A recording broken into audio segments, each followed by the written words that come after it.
Let's join right now County Executive Kathy Dahlkemper. I appreciate the Governor and Secretary Levine's press conference. It's always good to hear from our state and get the news directly from them about what's happening across the Commonwealth. Here in Erie County today, we have no new confirmed positive cases in Erie County of anyone being infected by COVID-19. Again, no new confirmed cases. So we sit at 5 confirmed cases here in Erie County. Our negative cases so far have been over 200. I don't have that exact number, but that is a round number. We are still doing contract tracing by the Erie County Department of Health on those who have a positive test. And again, if you have not been connected and contacted by the health department regarding one of these cases, then there's an extremely low chance that you have to be concerned with one of our current positive cases. If you have been in contact with one of these individuals, you have been identified and you will, and probably most likely already have, been notified. We have received reports of phone scams that claim that people are from the Erie County Department of Health. If you receive a phone call from the Department of Health staff, they will leave a message with a number to call back. If you do not receive a number and you're left a message, you can always call 814-451-6700 and ask, did you call me? Because we do not want anybody being scammed throughout this time. And so be very suspicious and do not call back if the number was not given that I just mentioned to you, 451-6700. Second, we are in the midst of developing a rumor hotline. There are many rumors that always tend to pop up during a crisis such as this. We will be informing you of this rumor hotline and how you can access it probably tomorrow, if not before. And we also ask that if you have an appointment with the Erie Department of Health, we still have clinics ongoing. We ask you to call the health department before you arrive so you have an appointment time. Again, our number 451-6700. That way, we can limit the number of people in the health department at the same time, but it's important that we continue the very important work of our health clinics that protect us from many other diseases in Erie County. Public inquiries and concerns related to COVID-19 in Erie County should still go through the county's health department or eriecountypa.gov, but you can also contact ECDH-INFO, I-N-F-O, so that's ECDH-INFO at eriecountypa.gov. And that goes along with the phone number, 451-6700. So we want to make sure that you can get your information answered, that you have the questions that you have answered. The stay-at-home order that was issued yesterday, of course, has raised a lot of questions, and many are calling for clarification. We have guidance available on our website, eriecountypa.gov, under Resources on the COVID-19 page, which is right on the front of our website. We want to thank all of you for your patience as we continue to add more information to that site as quickly as possible. We are launching and have launched today a new community chat line. This is a free support network for those who are experiencing emotional distress. Community professionals will be available to help guide you to available resources within our community and to be someone you can talk to, someone you can ask questions to, maybe even express the feelings that you have inside, and that often is helpful. They will answer questions regarding COVID-19, giving you the right resources that you need to be knowledgeable. And I always say knowledge is power. Although the community chat line is staffed by mental health professionals, it is not a crisis line. Obviously, if you are feeling thoughts of danger to yourself or to others, we ask you to call crisis. But for those who need to just talk to a caring individual, that chat line is available to provide that empathetic listening for adults of all ages during this difficult time. The number for this chat line is 814 814-273-7007. Again, 814-273-7007. It is operational as I speak. Initially, our hours of operation for this chat line will be 8:30 in the morning to 5 o'clock p.m., Monday through Friday. The hours of operation will be reviewed regularly and could be extended if we find is necessary and needed. And I want to repeat that number one more time, 814-273-7007. There are additional resources available on our website, eriecountypa.gov. And on another note, donating blood is an essential task associated with the community's health and safety. The Community Blood Bank is the blood provider to our local hospitals, so they ask you to please book an appointment for blood and platelet donations throughout the coming weeks. We have been in close contact with the Community Blood Bank, and you are encouraged to continue to donate blood during this time. It's one of those things, when you don't know what else to do, that you can do for your fellow citizens in Erie County. They ask you to book an appointment at the Erie Donor Center or any of their mobile drives by calling 456-4206. That is 814-456-4206. Life-sustaining businesses are still functioning, as we know, and we have enforcement inspectors continuing to make their rounds as we have concerns called in or businesses are unsure whether they should be open or not. So far today, 25 new complaints have been entered into the database, and 10 more field inspections have been completed at the time of this press conference. At the state level, the Pennsylvania State Police released data on actions taken yesterday, March 24th, against non-life-sustaining businesses that failed to comply with Governor Tom Wolf's order closing their physical locations, and that was 44 total. That is for the Pennsylvania State Police. And I'd like to speak to our employees for a moment. No one should be coming to work for you if they are sick. We ask you to please make sure that none of your employees are ill if they are physically coming to work. Obviously, employees who have tested positive for COVID-19 and have had symptoms would be instructed by us not to show up to work. They've had contact with the Erie County Department of Health, and they should know that they cannot return to work for a minimum of 7 days after starting of their symptoms, and they must stay symptom-free for 72 hours or 3 days. This means if an employee is still having symptoms after 7 days, they cannot return to work until that additional 72 hours has passed without fever and without using medications to reduce the fever and an improvement in their respiratory systems. So I'm asking our employers to help make sure that they're not requiring employees to come to work who are still sick, whether it be with COVID-19, the flu, a cold, or any other illness. Some more guidance for the public when visiting businesses and grocery stores. Take advantage of technology. Use the shop online services that our local grocery stores offer to help limit the number of people in the store.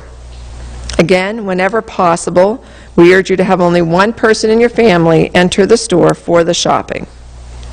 Certain grocery stores have now banned the use of reusable shopping bags in the stores. I love to use my reusable shopping bags personally, but now is not the time to use them. So I recommend that everyone use the disposable bags at the grocery store and then throw them away. Do not keep them for further use, as they may potentially have a virus on them. And so the safest thing is to use the disposable bags and then throw them away. Additionally, the Erie County Courthouse will remain closed to the public now through Monday, April 6, 2020. This is an extension of the original date, which was Sunday, March 29th. Now on to some of the state numbers, which I know were already mentioned, but I just want to reiterate that we have a total of 1,128 cases in Pennsylvania. We have one more than what's on the state website because we know that the state has not counted our 5th case in their number. This is across 44 counties, and with 276 new positives just since yesterday across the Commonwealth, and now with a total of 11 deaths across the Commonwealth. We can see the seriousness of this, and we can see the numbers rising, and we here in Erie County are doing everything possible to limit those numbers rising here in our community. So with that, I would like to now turn it over to questions from our media outlets who are with us today. And I ask you please to remember to keep your mics muted until it is your time for a question.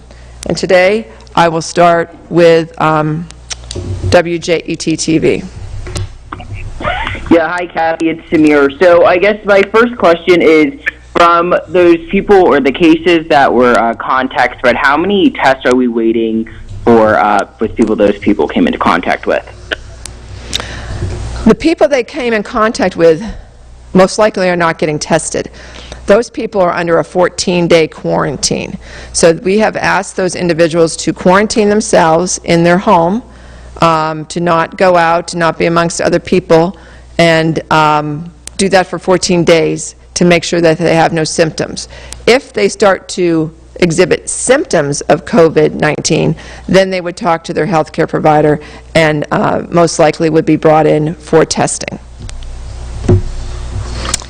Do you have an estimate of how many tests were, or ballpark of how many tests we're waiting for back in Erie County?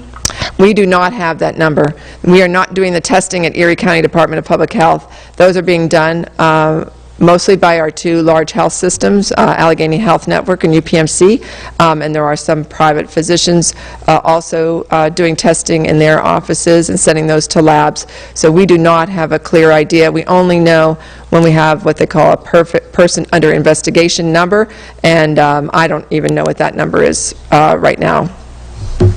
Erie News Now? Hi, I'm hoping you can hear me. Okay. We're wondering what you've done in terms of here in terms of enforcement on this ban. The stay-at-home order. What have police, if anything, been doing at this point, and have people been complying by and large here, as we're not quite one day into this? By and large, people are complying and businesses are complying. We've had enforcement teams out since Monday, mostly dealing with businesses, but they can follow up on any concern that's out there. So when it comes to the businesses, the majority of them have been compliant. We have had very few that have refused. Actually, I think we had one that was maybe a concern, but that business is now closed. So we feel very confident that that it is working in that regard. In terms of individuals, we are not looking to arrest anyone. I've spoken, obviously, to our district attorney, Jack Denieri, and what we want to do is help people make the right choice and do the right thing. So any police agency could give a warning if they saw something occurring that shouldn't be occurring, for example, maybe a large group gathering in an outdoor space, and then they would advise people of why we need them to disperse and why people need to be socially distancing themselves from each other. And, obviously, if something occurred and that no warning, the warning was given and nothing was changed in terms of the behavior, we could eventually get to a place of citation. But again, most people, and I think most groups, and what we've seen so far, is that people will comply, and sometimes people just don't understand the importance of it and just need to hear it again. Thanks. Erie Times News?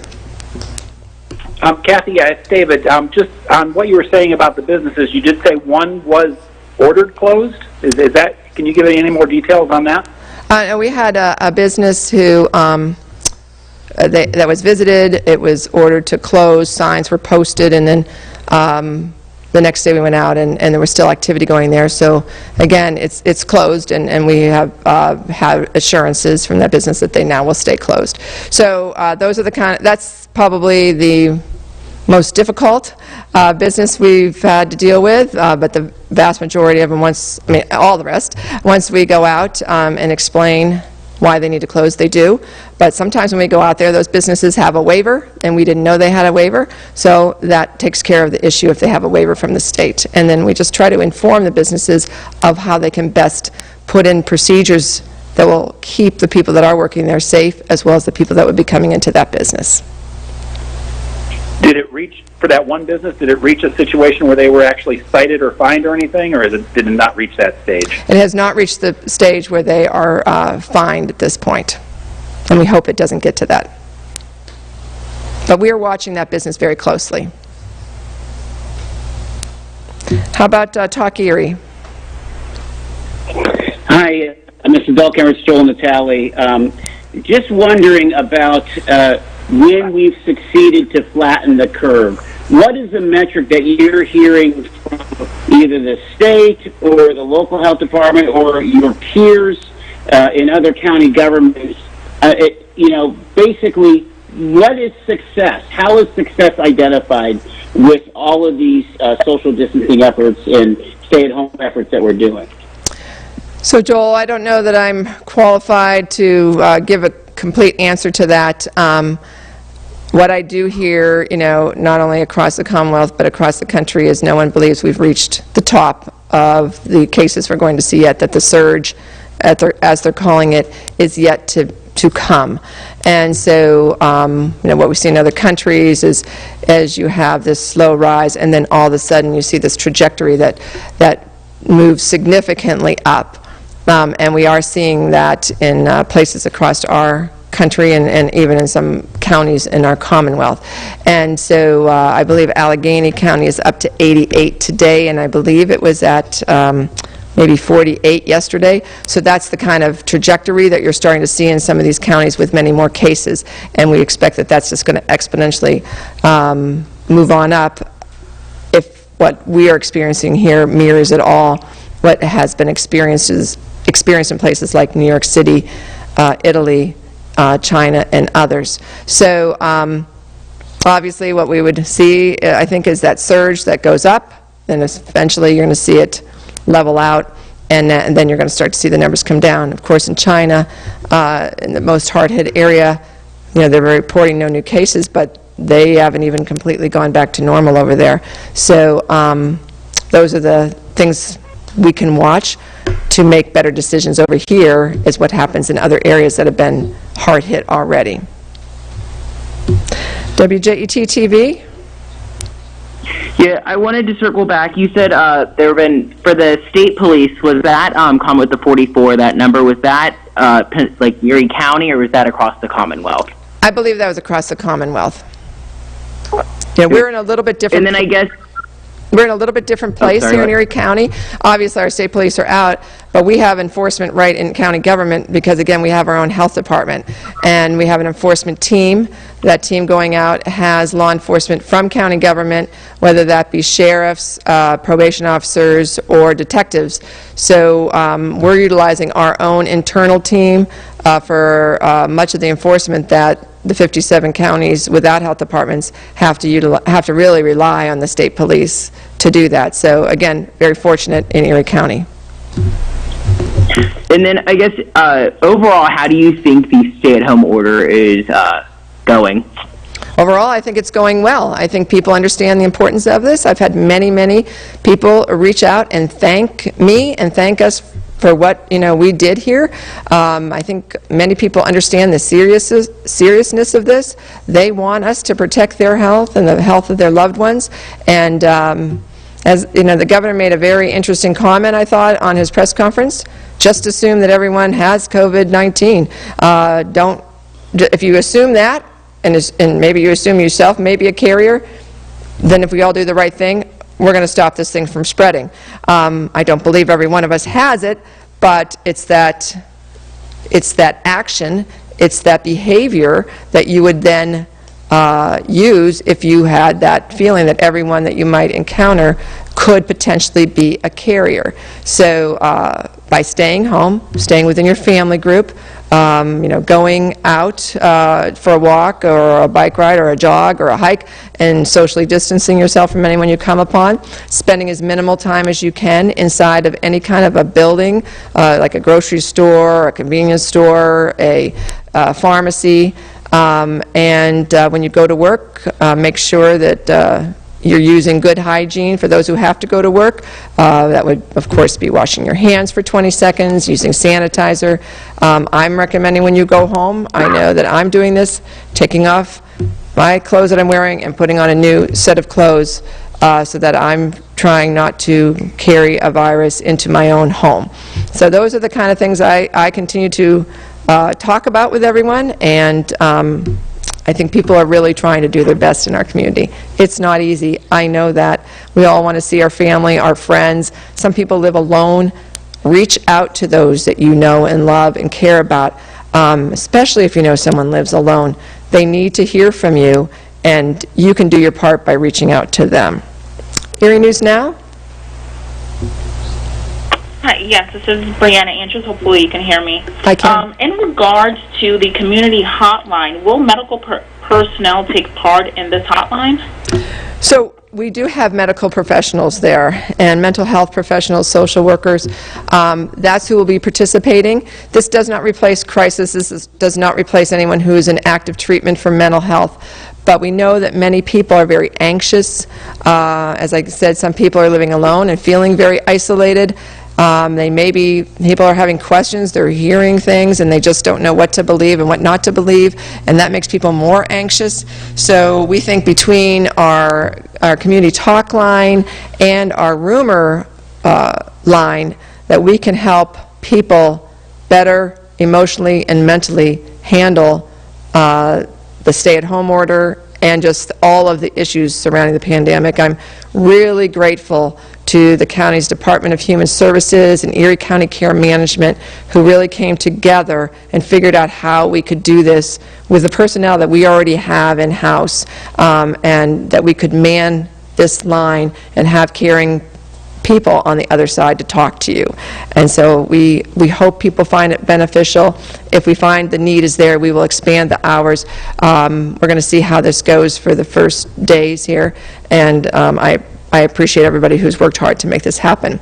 And on the rumor hotline, we're actually using library staff, because who are better researchers and who can find the resources better than a librarian? So we are going to use the staff that we have, again, in Erie County government to put together this service for the citizens of Erie County to try to bring the best, the most accurate, and the truthful information out to the public. Erie Times News? Kathy, how do you have a number for the number of business exemptions that have been granted? We have not received that list from the state. I've asked for it pretty much every day, and we have not received that list. My understanding is, I did talk to the Secretary of the DCED earlier today. He said they're still processing these waivers. Well over 13,000 of them came in. They are trying to get through them as best they can. There are still some pending, and I believe some businesses in Erie County are still waiting to hear. So lots of work that, was way beyond, I think, what they expected it to be. But hey, these things are all evolving in real time, and so we all, I think, need to be a bit patient, but it would be great to know, because sometimes my staff's time is being used up in going out to a business that has a waiver where we wouldn't have to do that and utilize their time to do that if we had that list. Talk Erie?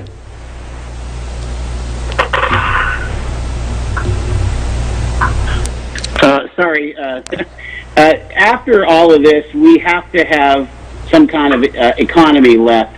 What kind of coordination is happening with your economic development team, with the regional chamber, with the redevelopment authority, and so on, to make sure that small businesses and sole proprietors here in Erie County are getting the benefits that they deserve, whether it's from the federal or state government? Are we going to use this bully pulpit to make sure that they understand where they're going? Because there's a lot of confusion out there.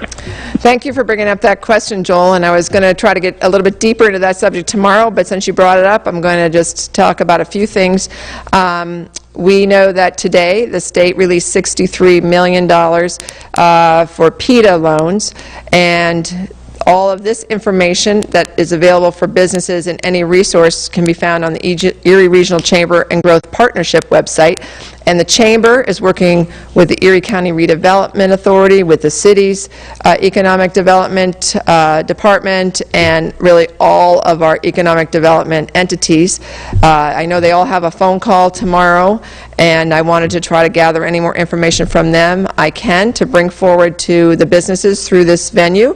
But go on the Chamber's website. That's where you'll find all the resources for Erie County. Through the Redevelopment Authority, we were able to free up $1 million for operating loans for businesses, but with the number of requests that have already come in, I was talking to the director there, and we believe that money is probably going to be used up quickly. That's how many businesses need this.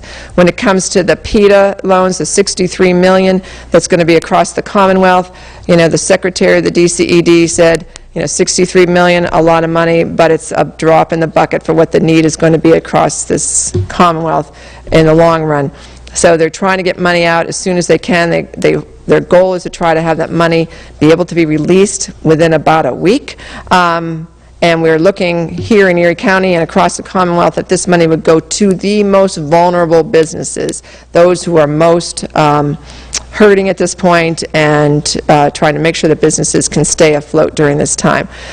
There will be more help coming, we know, from the federal government with the stimulus package passage there, and the state obviously is continuing to look at other ways they can be of assistance.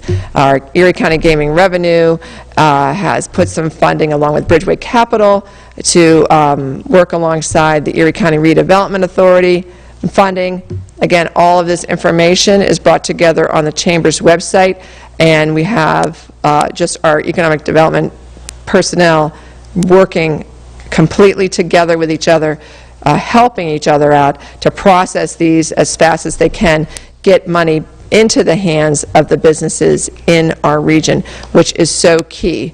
I will say I'm pleasantly and almost very surprised that we've actually already seen money in the county health department that was promised by the federal government in their first stimulus package, and we got word that it's released yesterday. They said they'd have it done within 30 days. They actually did that, and that's the kind of speed we need with all of this money as it comes out. And so I'm very grateful that federal and state are really looking to see how, if they get this money approved, how fast they can get their staff and all their processes to be done and get the money into the hands of whether it's the business or the person who needs that money. So let's hope that this speedy process we saw with that first stimulus money out of the federal government continues as we go forward.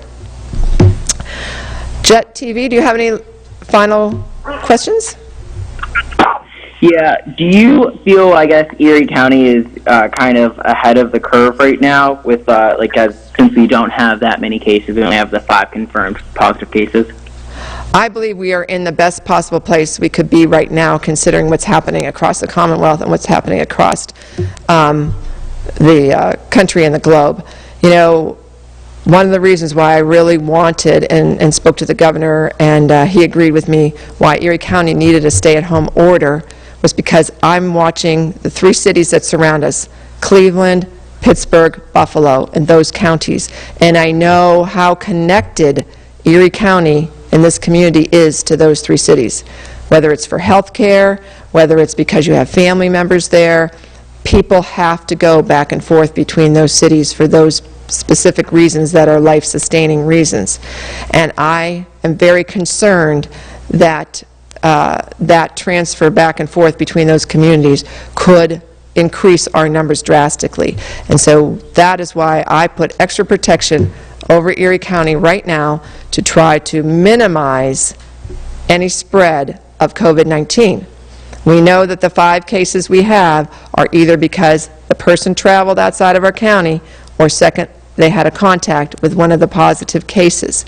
So we believe if we can stop what we call that community spread, where you don't know where you got it from, then we can keep these numbers at a reasonable level and hopefully not see the devastation we've seen other places. So this is really a measure for us to try to take on early, be more protective of our community, and then hopefully have better results. Erie News Now.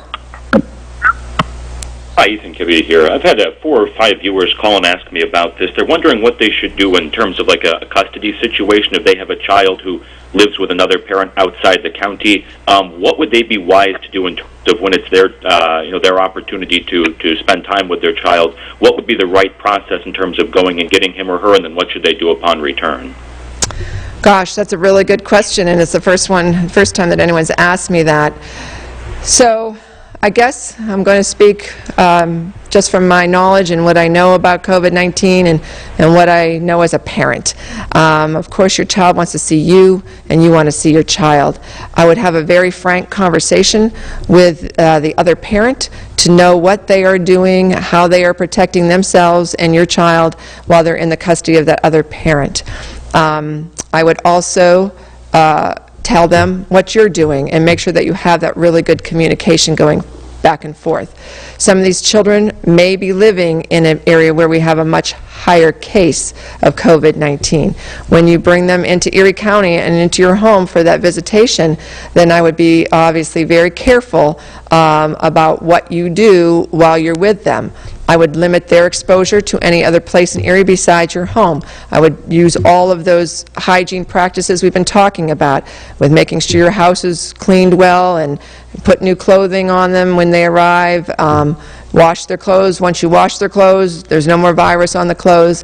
And so, again, kind of going back to what the governor said, if you think in the fact that COVID could be with any person that you might come in contact with, do everything in your power to try to limit that, bringing that virus into our community and into your home. But I don't expect anyone not to see their child during this time in those particular situations. But I think it really takes good communication with the other parent, and I think it takes diligence on the part of the person who's picking up their child and bringing him back. And I guess I'm just saying that from my heart as a mother, as a grandmother, and as somebody who really cares about this community. Think about those things, and if you need any more advice on that, I would call our number at 451-6700. That's where our nursing staff is at, that's where our health professionals are at, and they may be able to answer that question in a better way. And you can also call whoever you work with on the custody side. If there's any other county connection that you have, please feel free to call your caseworker on that if you have one. Thank you. Thank you so much. Erie Times News? Sure, Kathy. You had mentioned the concern you have about folks traveling here from Cleveland, Pittsburgh, Buffalo, and other areas. What measures, what additional measures have been considered, whether talking with your staff, talking with the city staff, talking with state folks, to reduce or screen folks coming into Erie County? So there's no way we can stop people from leaving our county and coming back and forth. But what we can do is ask our, you see the signs if you are out driving. There's signs on our highways, on those big electric signs that say do not travel, stay home. That's what we're asking people to do. If you don't have to travel, don't do it. But I know I've heard of people who need to go to Pittsburgh, for example, or Cleveland for some medical treatment, and obviously that's necessary and life-sustaining. But again, all of those precautions that I talk about need to be not only done, but need to be done more diligently, and you need to really be thinking this through. Every bag you carry, everything that you move back and forth, how can you make sure that you're not carrying a virus on that? How can you clean it? How can you minimize any potential of carrying that virus back and forth? So, we're not going to put up blockades on every road that comes in and test everybody with a thermometer. That's completely unrealistic and something I wouldn't even begin to recommend. But I think if each one of us just thinks and asks questions and gets answers to these, again, if you really have a question about any of this, you can call that 451-6700 and ask that question to keep your family safe and to keep yourself safe, and ultimately to keep our community safe. Talk Erie? Yes, one more question, and I apologize if this is a repeat, but did you mention how many negative tests came back for today? We have over 200 negatives. I don't have the exact number, but that's not just today. That's total. That's total. Okay. Okay. Thank you. Any last burning questions from any of our media outlets out there? Kathy, it's David again. Just confirming that none of the 5 cases have been hospitalized at this point? None of them have been hospitalized. They are all at home convalescing, and we expect that all of them will have a complete recovery. After they, as I said, after they are done with their symptoms, they need to be still in isolation for another 72 hours, and then they can be back out in the community, just like we all are, social distancing themselves, but certainly able to kind of resume the new normal that we're all living under. Anyone else? Well, thank you very much. I really, again, want to say how much I appreciate our media outlets really getting the word out to people, and I really truthfully want to say thank you to all of those who are doing the right thing, helping us do the right thing, staying at home, social distancing, washing your hands, just listening, finding the right resources, and also reaching out to your neighbors and seeing if somebody needs help. Can you get groceries for them? Do they need a phone call?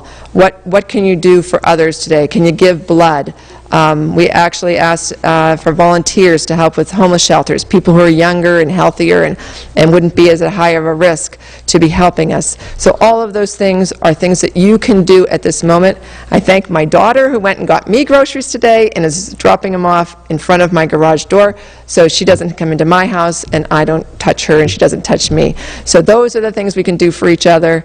Thank you for being our partners in this. Again, stay home, stay safe, stay calm.